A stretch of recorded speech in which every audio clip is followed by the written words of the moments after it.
Assalamualaikum warahmatullahi wabarakatuh. Saya Nina Dwi Cahyati dari Komunikasi Penyiaran Islam semester 3 dengan NIM 302190109.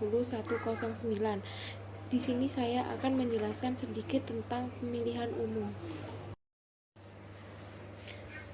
Pemilu adalah sarana pelaksanaan kedaulatan rakyat yang dilaksanakan secara langsung, umum, bebas, rahasia, jujur, dan adil dalam Negara Kesatuan Indonesia berdasarkan Pancasila dan Undang-Undang Dasar Negara Republik Indonesia tahun 1945.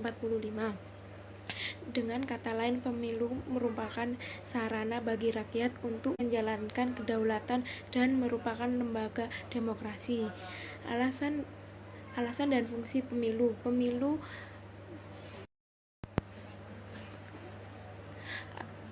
sebagai wujud demokrasi dan aspek demokrasi untuk dilaksanakan secara demokratis. Semua demokrasi modern melakukan pemilihan, namun tidak semua pemilihan secara demokratis, karena pemilihan secara demokratis bukan sekedar lambang, namun harus kompetitif, berkala, dan inklusif, dan luas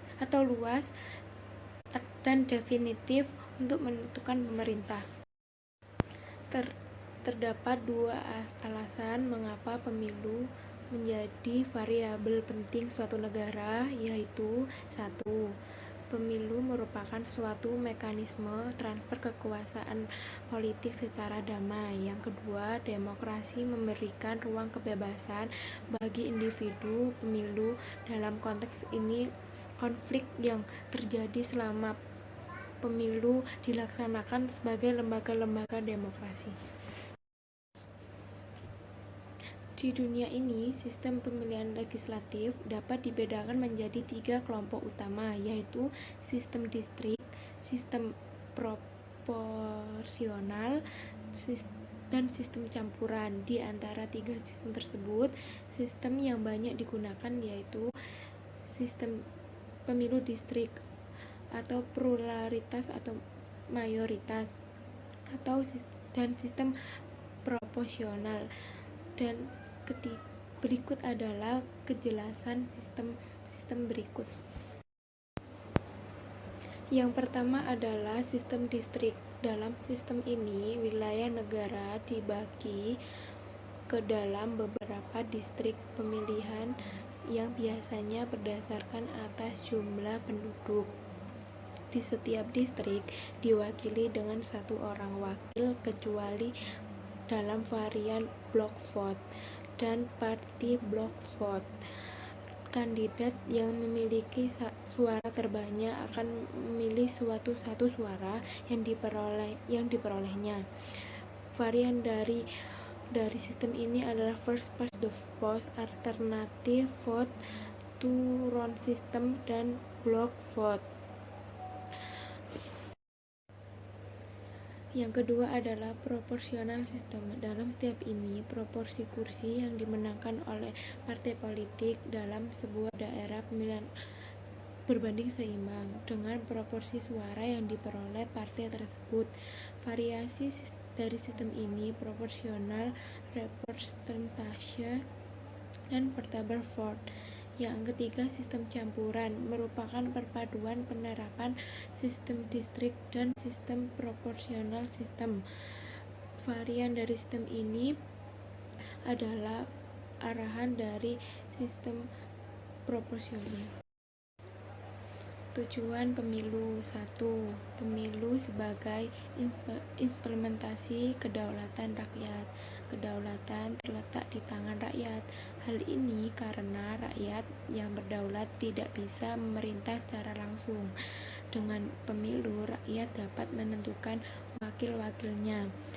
Para wakil terpilih juga akan menentukan siapa yang akan memegang tumpuk pemerintahan. Yang kedua, pemilu sebagai sarana pembentuk perwakilan politik. Melalui pemilu, rakyat dapat memilih wakil-wakil yang dipercaya untuk menyalurkan aspirasi dan kepentingannya. Semakin tinggi kualitas pemilu, semakin baik pula kualitas baik wakil rakyat yang bisa terpilih dalam lembaga perwakilan rakyat. Yang ketiga, pemilu sebagai sarana penggantian pemimpin. Yang ketiga, pemilu sebagai sarana pergantian konstitusional. Pemilu bisa mengukuhkan pemerintahan yang sedang berjalan atau untuk mewujudkan reformasi pemerintahan. Melalui pemilu, pemerintahan yang aspiratif akan dipercaya rakyat untuk memimpin kembali. Sebaliknya, jika rakyat tidak dipercaya, maka pemerintahan tersebut harus berakhir dan berganti. Yang keempat, pemilu sebagai sarana pemimpin politik memperoleh legitimasi. Pemberian suara para pemilu dalam pemilu pada dasarnya pemberian pendapat rakyat kepada pemimpin yang dipilih untuk menjalankan roda pemerintahan, untuk membentuk pemerintahan demokratis dan memperoleh dukungan rakyat dalam rangka mewujudkan sesuai Undang-Undang Dasar Negara 1945. Cukup sekian presentasi dari saya. Bila ada salah kata mohon dimaafkan. Wassalamualaikum warahmatullahi wabarakatuh.